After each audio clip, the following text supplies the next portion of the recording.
In today's video, we're going to be changing the transmission fluid in the Allison B500 in my Prevost XL2.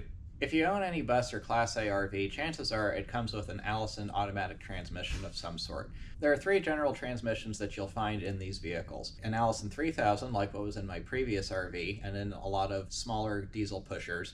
An Allison 4000, which is in a lot of larger diesel pushers, and then the Allison B500, which is found typically in a bus application. These transmissions are known for excellent reliability, but they do need to have their fluid changed on a regular basis. How regular? Well, some of that has to do with what fluid is in it and what fluid is in your transmission. You probably don't know if you bought your RV used, and I have no idea what was in here before. So if you bought your RV or your bus used, chances are you should assume that your fluid should be changed on your transmission if you don't otherwise have records saying when it was changed and what it was changed with. I'm going based off of the assumption that this is the original transmission fluid, but if you go to the Prevost manual, it gives you some more guidance, and then this is one of those situations where it helps to go beyond the manual and see what the manufacturer, in this case Allison, has to say. The manual for my XL2 calls out either a Dexron 2E, a Dexron 3, or a Transcend fluid. Allison has changed its recommendations on transmission fluids over the years. In the earlier days, you did see Dexron as a recommended fluid. However, some time ago, they started with their TES series of fluids. The TES 295 was first, followed by the 468, and now the most recent fluid is the TES 668. Allison recommends the TES 668 fluid whenever you're doing a transmission fluid flush in any of their transmissions, including a legacy one. Overall, these transmissions from Allison have not changed very much in the past couple decades. However, what has changed is the transmission fluid technology. Better fluids are supposed to improve the shift quality as well as last longer and therefore have extended drain intervals. If you look in the Prevost manual, they recommend changing the transmission fluid every 24 months or 50,000 miles, 100,000 miles if you don't have a transmission retarder. Mine has a retarder, so therefore 24 months or 50,000 miles. Allison allows for an extended drain interval with the later fluids types. However, for me, the improved performance that's supposed to come with the later fluids is also worth it. I decided to go with the Castrol Transcend 668. For a TES 668 fluid type, this is one of the most readily available. I got all of mine on Amazon, and I'll put links to it in the description. I bought both individual gallon jugs, and I also bought a 5-gallon pail. How much fluid is required? According to the Prevost manual, I should expect to put in 37 quarts, so just over 9 gallons, when I do this filter change and fluid flush. I bought 9 gallons of fluid, and then I also have a couple of gallons that are in my maintenance bay that I carry with me at all times. 9 gallons is a lot of transmission fluid. I don't have a drain bucket that big, so what I'm going to have to do is fill it, put the plug back in, empty the drain bucket, and come back and do that a couple of times. But what this is also going to help me to do is I will be able to drain my drain bucket into gallon jugs, and that's going to help me make sure that I have a good idea of just how much fluid is coming out to make sure that that 37 quarts is right. Transmissions tend to be more sensitive about being over or under filled than some other things, and so you do want to make sure that you're not putting in the wrong amount. The book is usually right on these, but it's always good to double check just so that you don't end up with an expensive transmission issue. You're going to need to have a drain bucket of some sort. It's also good to have some empty gallon jugs so that you can pour the old fluid into those jugs and get a good idea of how much fluid you actually have removed. You're also, of course, going to need your fluid on hand. Plan on 10 gallons if you don't have any sitting around already. Last but not least, you're going to want to have your transmission service kit. Changing oil on one of these Allison transmissions is actually a lot simpler than on a standard car transmission, at least to me, because you've got a simple drain plug and then these filters just bolt right out from the bottom, as you'll see. But you do need to have the filter pack. There's 2 of them, and then this comes with gaskets. I bought this from Prevost, but you can get them from other places as well. With that, let's get our drain bucket and let's get started. So now we're under the bus with my transmission. One thing I forgot to mention earlier is that before you do this, make sure that your bus is jacked up safely. I've got another video on this that I'll put a link to in the description. Just kind of orienting you, up here is your drain plug. This just uses a 3/8 extension or whatever you can get on it. And then you've got your filters here and here. Kind of unusual to if you're used to the automotive world since it has 2 filters, but it's really nice how you just take these bolts out and then it comes out, as you'll see in a minute. I've got my drain bucket here as well, so I'm just going to break loose the drain plug and then I'm going to start draining the fluid. And like I mentioned, what I'm going to plan to do is put the drain plug back in when the bucket gets filled, take it out, empty it, repeat the process. Doing it that way is a little bit annoying, but really not too big of a deal.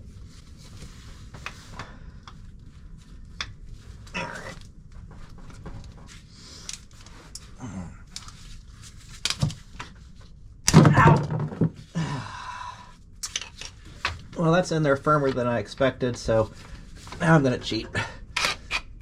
Oh, you're kidding me. I guess I did break it loose after all.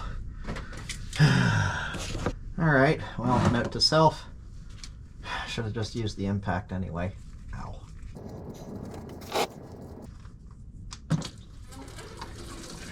Yeah, that fluid looks definitely ready to change. So I'm just going to hold this here, be ready to put it back in, because this is draining pretty quickly. Alright,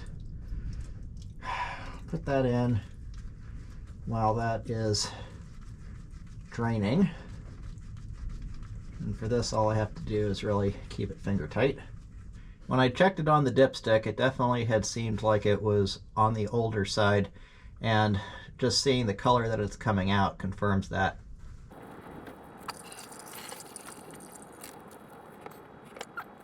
This is about full, so I'm going to empty it, come back, repeat the process as many times as I need, and then we'll pull the filters out.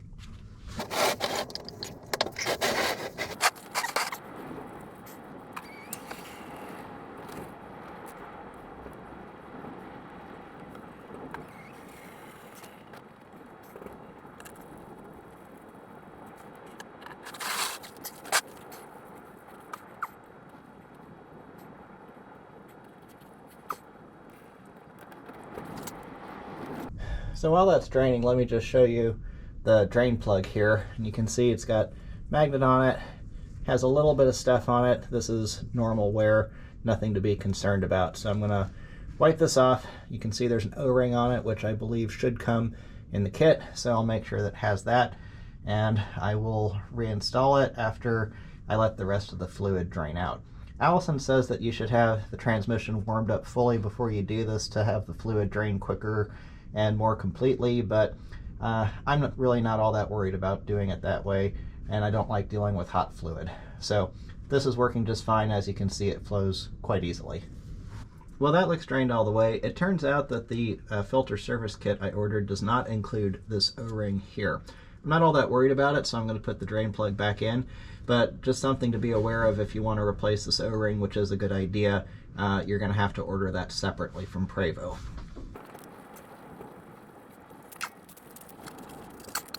Alright, next is going to be taking off these bolts for the filter housings. Alright, that 15mm will do it.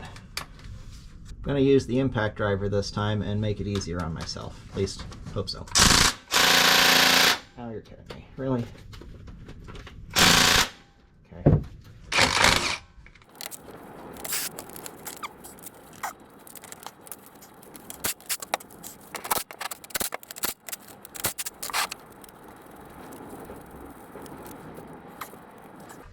Be a little stuck in here. There we go. And then by leaving those couple of bolts in there, it lets the fluid drain out of here without making a giant mess.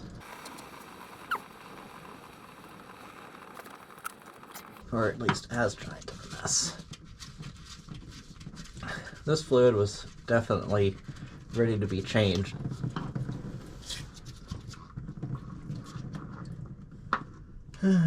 And there you have it. One filter. Alright, I've got my filter on. I've got the new O-rings on. And so now I just need to make sure that my gasket is lined up properly, which it is, and then get this inserted properly. Now, if I remember correctly, this should only fit in one way. I think that that is it. So from there, just get that in hand tight.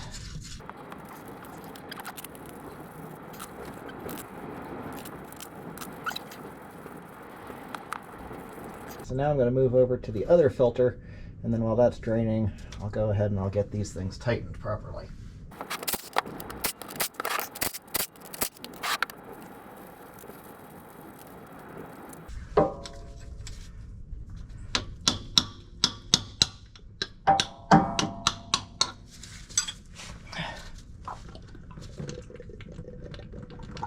There we go.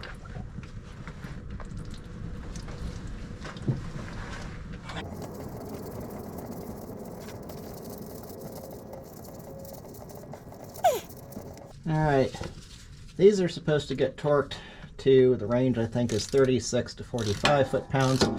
So I'm just gonna set my torque wrench to 40, get a good crisscross torque pattern going. Start off by snugging everything down. Make sure that this is fully seated before torquing it down. Another thing you could do is run these down first with something light, like a drill or an impact driver or something, making sure that you're not getting anywhere close to the torque spec.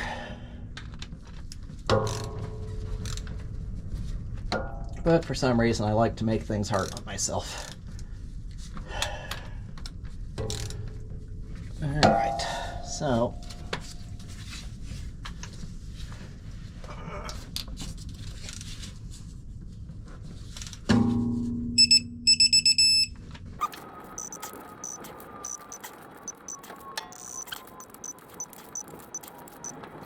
and now we'll get this other filter out and I'll show you a little bit of what I found.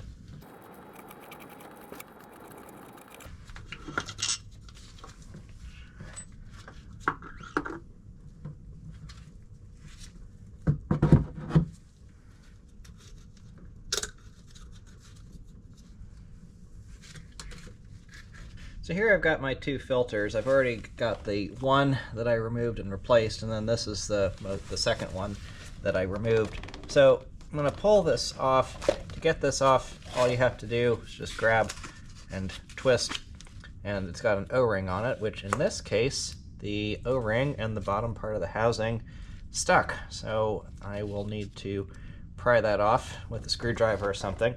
Then you've got another couple of O-rings that come in the kit that need to get replaced. So I guess I'll get a screwdriver, get that off. But first, let me show you this. This was a little concerning to me, seeing the rust on the bottom of the filter housing. That would tend to indicate that there was some kind of water or coolant or something in here, which is not what you want.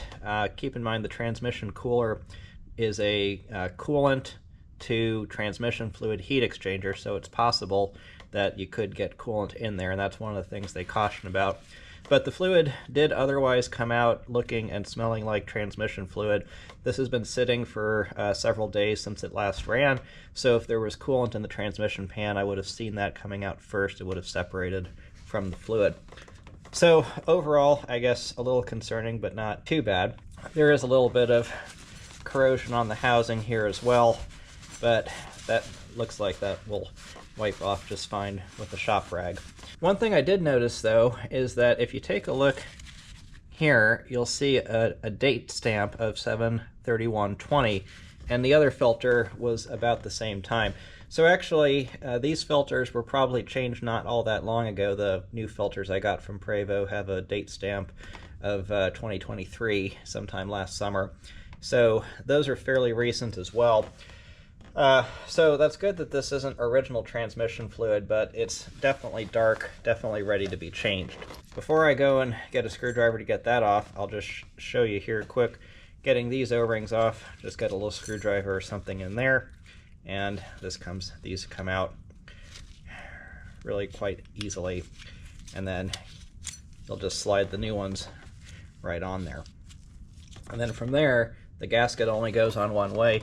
These gaskets are pretty good. This one had stuck to the transmission housing, but it came right off in one piece when I pulled on it. So, all right, let me get that screwdriver and pry this off.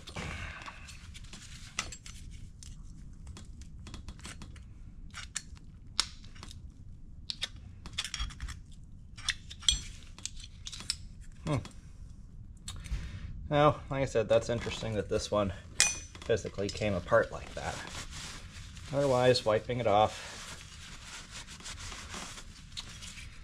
Like I said, a little corrosion on that mating surface there. So I might wipe that down just a little bit to smooth it out with some sandpaper or something. But nothing too significant, and if the O-rings are doing their jobs properly, then it shouldn't matter anyway. Alright, ready to put everything back together. So just put on one O-ring. I guess I probably should have put the other one on first, but it doesn't really matter. Put on the second O-ring. Make sure that gets into its groove. Got the new one. Got the new filter. Make sure that there's little residue of transmission fluid on there. And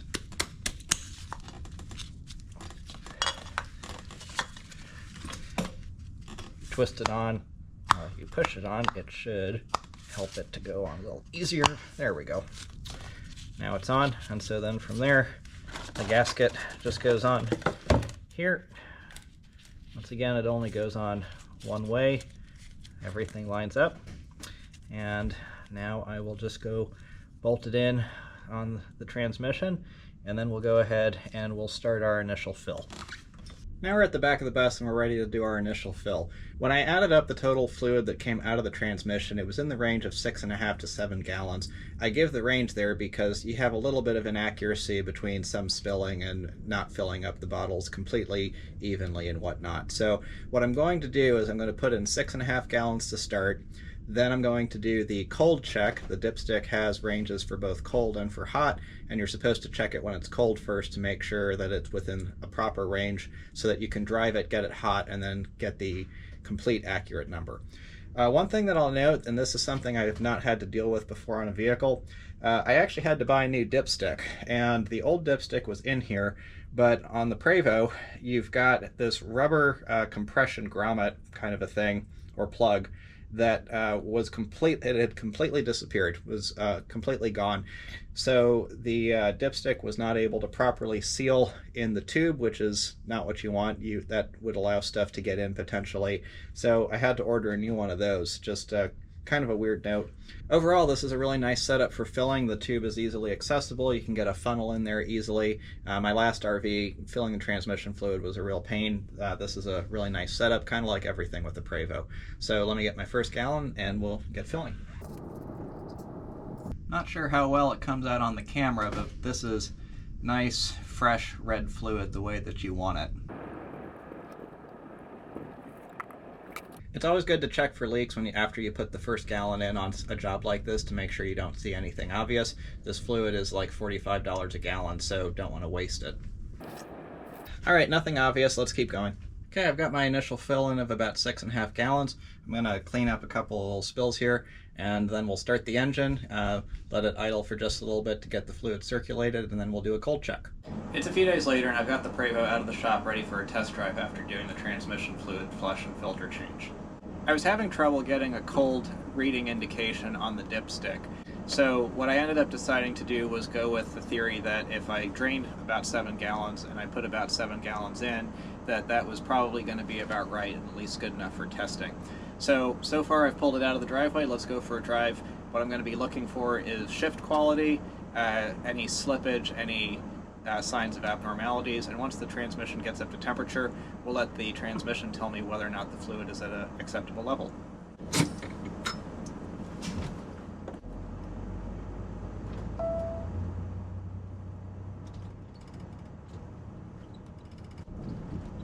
First couple shifts are certainly very smooth.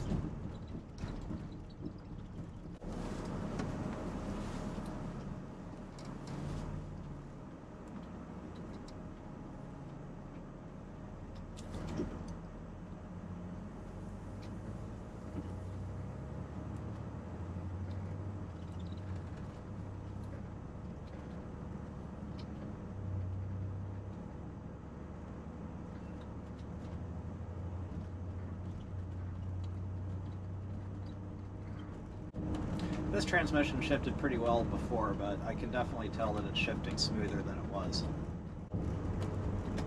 I'm going to turn on the retarder here.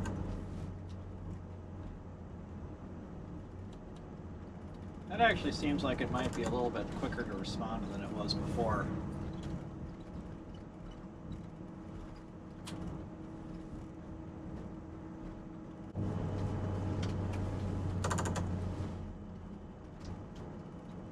Yeah, the transmission retarder definitely is quicker to respond than it was previously. It always felt like it was a little bit laggy, and now it seems like I hit it and it's more instantaneous, or what you would want it to be.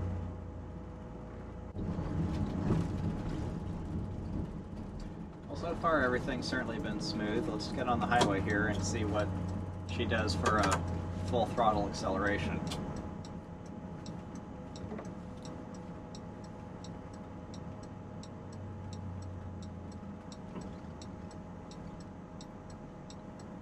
Everything's nice and up to temperature now.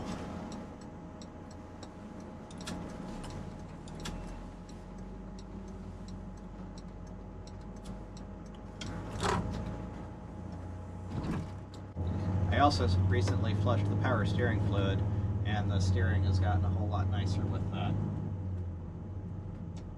Yeah, it definitely has a nice smooth shift there. And let's see how... Yep, everything so far is good.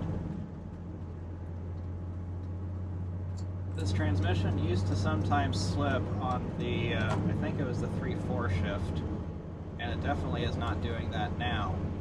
Sometimes those solenoids can get a little bit sticky, or the clutches can engage a little bit slowly when you've got old fluid in there. So one of the reasons why it's important to keep the fluid fresh is so that all those bits and pieces work quickly. But that was a nice acceleration onto the highway. Definitely no issues with how that was. So we're going to go a few miles, get to where I'm going. After it's sat for a minute and the transmission is stabilized, then we'll do the fluid check, see if it's still at an appropriate level. Okay, we've been sitting here for a couple of minutes now. We're on a level surface, or what should be level, and the transmission has been allowed to settle. So checking the fluid level is actually quite simple with the Allison automatic. Once it's hot, you have to get it up to temperature, which is 160 to 200 degrees. If you look here on the dashboard, I've got the transmission temperature selected and it's showing 192, so it's well within that range. Then you just press the upshift and downshift arrows at the same time, and then here you see OL. It's showing a OL-1 because I haven't waited quite long enough. So we'll give it a minute. Oh, there we go. It just did an OL OK.